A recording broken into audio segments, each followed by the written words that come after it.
이야기가 있습니다. 하루는 여우가 자기가 늘 다니던 그 산길을 다니다가 그만 발에 가시가 찔리고 말았습니다. 그 가시로 인해서 고통을 받았던 여우가 생각을 합니다. 내가 다니는 그 모든 길을 가장 부드러운 토끼 털로 다 덮어버리면은 내가 다시는 발에 가시가 찔리는 일이 없을 텐데, 그렇게 생각을 했습니다. 결국 그 생각이 행동으로 옮겨지게 되었고, 여우는 그때부터 토끼 사냥을 시작했습니다. 여우만이 아는 덫을 토끼들이 다니는 길에다가 곳곳에 놓고 토끼를 잡으면은 그 가죽을 벗겨서 자기가 다니는 길에다가 하나씩 깔기를 시작을 했어요. 그러던 어느 날 여우가 놓은 그 덫에 토끼 한 마리가 걸리게 되었습니다. 그 토끼가 걸린 그 토끼한테 이제 여우가 가서 그 토끼를 잡으려고 합니다.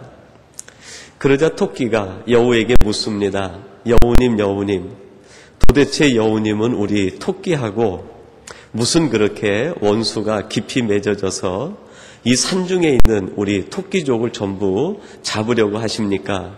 도대체 그 이유가 뭡니까?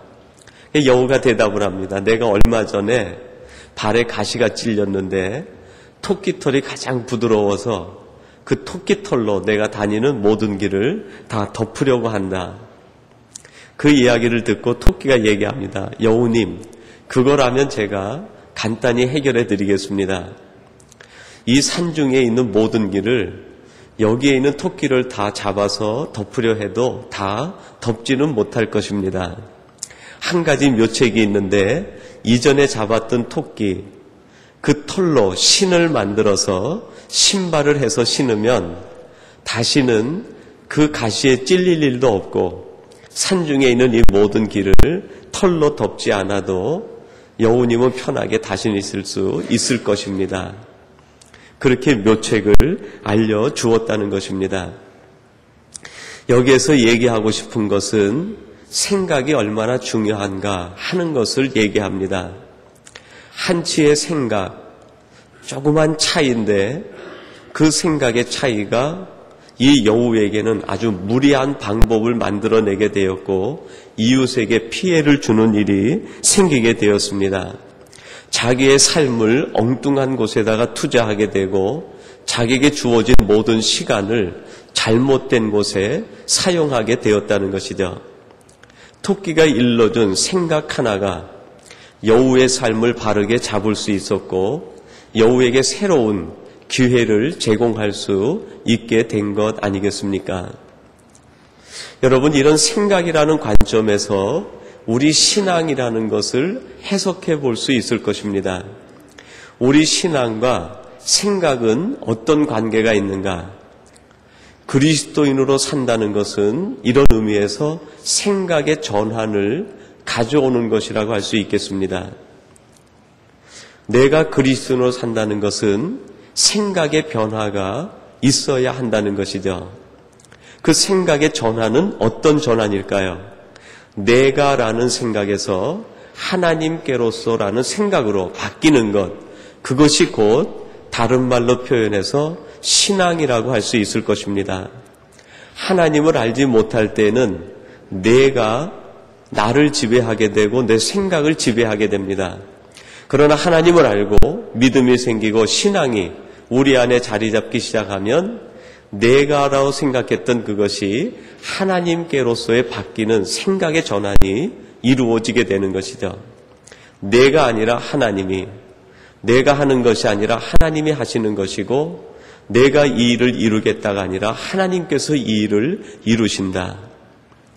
곧 신앙이라는 것이 생각의 전환이라는 것 아니겠습니까? 베드로전서 5장 6절에 보면 이런 말씀이 있습니다. 그러므로 하나님의 능하신 손 아래서 겸손하라. 때가 되면 너희를 높이시리라. 너희 염려를 다 주께 맡겨버리라. 전능하신 하나님 손에 너희의 모든 염려를 맡겨버리라. 때가 되면 하나님이 이루실 것이다.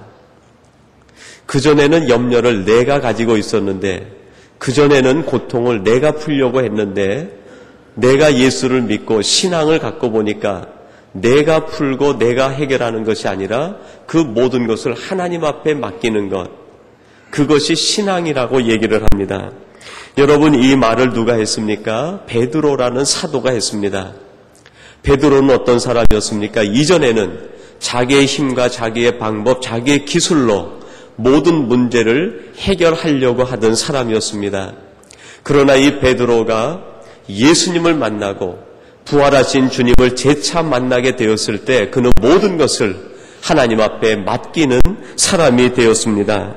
자기의 생명도 맡기고 자기의 염려도 맡기고 자기의 걱정도 맡기고 모든 일을 하나님 앞에 맡기게 되었습니다. 그 맡기는 이유가 무엇인가? 내가 맡기는 그분은 전능하신 하나님이기 때문에 내가 그분에게 맡긴다고 그렇게 고백을 했습니다. 나보다 전능하시기 때문에 나는 그분에게 맡기고 내가 생각하는 것보다 더 높은 생각을 갖고 계시기 때문에 그분에게 맡기고 내가 하는 것보다 더 능숙하게 하시기 때문에 나는 내 모든 것들을 하나님에게 맡긴다고 그렇게 고백을 했습니다.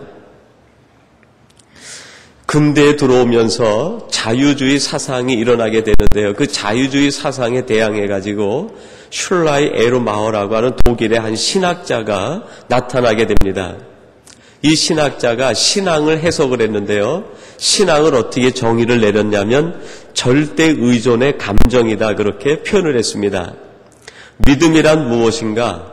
신앙이란 무엇인가? 절대 의존의 감정이다. 여러분, 이 이야기가 왜 나오게 되었냐면 칸트라는 분으로 인해 가지고 근대 초기에 세상의 철학과 이성주의가 나타나기 시작합니다. 계몽주의가 대두되게 되면서 더 이상은 내 영역에서 하나님은 필요 없다라는 주장이 나오게 됐어요. 모든 일은 내가 할 수 있다. 더 이상 내 삶에 내 인생 가운데 하나님은 필요 없다는 주장이 나오게 되었습니다. 여기에서부터 비롯돼서 나온 주의가 하나 있는데 그 주의가 무엇입니까? 바로 휴머니즘이고 인본주의라고 하는 것입니다. 인본주의의 시작은 무엇인가? 내가 하겠다는 것입니다. 내 인생에 하나님은 필요 없다는 것입니다. 더 이상 나는 너희들이 얘기하는 그 신이라고 하는 분, 하나님을 내가 의지하지 않고 내가 내 힘으로 살아가겠다는 것, 그것이 바로 인본주의고 휴머니즘이라고 할 수 있습니다. 여기에 맞서서 이 슐라이 에르마어가 주장한 것이 바로 신앙이라는 것은 하나님을 절대적으로 의존하는 것, 그것이 믿음이고 신앙이라고 주장을 했습니다. 그리고 그 시대에 많은 사람들이 하나님 없이 내가를 주장하며 살아가게 되었습니다. 그런데 그 마지막 종착점이 어떻게 되었습니까? 그 마지막 종착점은요, 제1차 대전, 2차 대전으로 전 세계 인구의 약 3분의 1에 해당하는 사람이 죽음을 맞이하는 끔찍한 전쟁에 불 속으로 뛰어들게 되었습니다. 내가 주장하게 되면, 인본주의를 따라 살아가게 되면 그것이 결국 사람의 죽음으로 이르게 된다는 것입니다. 그러나 이 슐라이 에르마어가 이때에 신본주의를 주장하면서 우리는 오직 절대 의존의 감정을 가지고 하나님만 붙들고 살아가야 된다는 것을 주장하는 그 주장이 거세게 일어나면서 거기에 긍정적인 반동으로 경건주의가 일어나게 됩니다. 여러분, 그 경건주의를 통해서 결국 20세기 선교운동이 일어나게 되고 오늘날 세계 생명을 살리는 생명운동이 일어나게 되었습니다. 여러분, 인본주의는 내가를 주장하게 되면 결국 모두가 자멸하고 죽음으로 이르는 길로 치닫게 됩니다. 그러나 하나님에게 의존된 감정, 절대 믿음과 신앙을 갖고 오직 하나님을 내 인생의 주인으로 모시게 되면 거기에서 진정한 생명 회복의 운동이 일어나게 된다는 것입니다. 신앙 회복이 일어나며 믿음이 회복되며 성도의 삶이 회복되게 된다는 것입니다. 여러분, 오늘 본문 말씀 시편 35편은 다윗이 고백하는 신앙의 내용이 담겨 있습니다. 다윗이 35편을 통해서 내 모든 것들을 하나님 앞에 맡긴다고 하는 절대 의존의 신앙을 우리에게 보여주고 있습니다. 그러므로 오늘 이 본문 말씀을 통해서 다윗이 하나님 앞에 무엇을 맡겼는가, 그것을 함께 살펴보며 우리가 2008년 살아가면서 내 인생에서 하나님 앞에 맡겨드릴 것이 무엇인지 오늘 그것을 함께 묵상하면서 하나님 앞에 맡기는 신앙이 여러분의 삶의 승리로 열매로 맺혀지게 되기를 주님의 이름으로 축원합니다. 첫 번째로는 싸울 거리, 다툼의 이유들을 하나님 앞에 맡긴다고 고백을 했습니다. 여러분 1절 말씀인데 우리 1절을 같이 한번 봉독해 보십시다. 1절입니다. 여호와여 나와 다투는 자와 다투시고, 아멘. 여호와여 나와 다투는 자와 다투시고 나와 싸우는 자와 싸우소서. 하나님, 내가 다투려고 하는 그 자와 나는 다투지 않겠습니다. 대신 하나님이 그들과 다퉈주시고 내가 싸워야 되는 저 사람들과 나는 싸우지 않겠습니다. 하나님께서 이 싸움을 맡아주시옵소서 하는 고백이 1절 속에 담겨 있습니다. 여러분, 힘이 없어서 싸우지 않는다는 것은 비겁한 거죠. 그 사람을 싸워서 내가 상대해서 이길 수 없으니까 슬그머니 꼬리를 내리는 것은 비겁한 것입니다. 그런데 여러분, 지금 이 싸움을 하나님 앞에 위탁하는 사람이 누굽니까? 이스라엘에서도 가장 강력한 군주력을 가지고 있었던 왕 다윗이었습니다. 군사력으로나 전쟁의 경력으로나 싸움에 있어서는 그 전무후무한 능력을 가진 사람이 바로 이 다윗이라고 할 수 있습니다. 오히려 이런 일은 제가 하겠습니다. 하나님은 다른 일을 하시고 이 정도 일들은, 이 정도 싸움에 관한 일들은 내가 평생에 해온 일인데 이 일은 내가 하겠습니다. 여러분, 이렇게 하는 것이 오히려 다윗의 입장에서 보면은 합리적인 이유고 합리적인 이야기가 됩니다.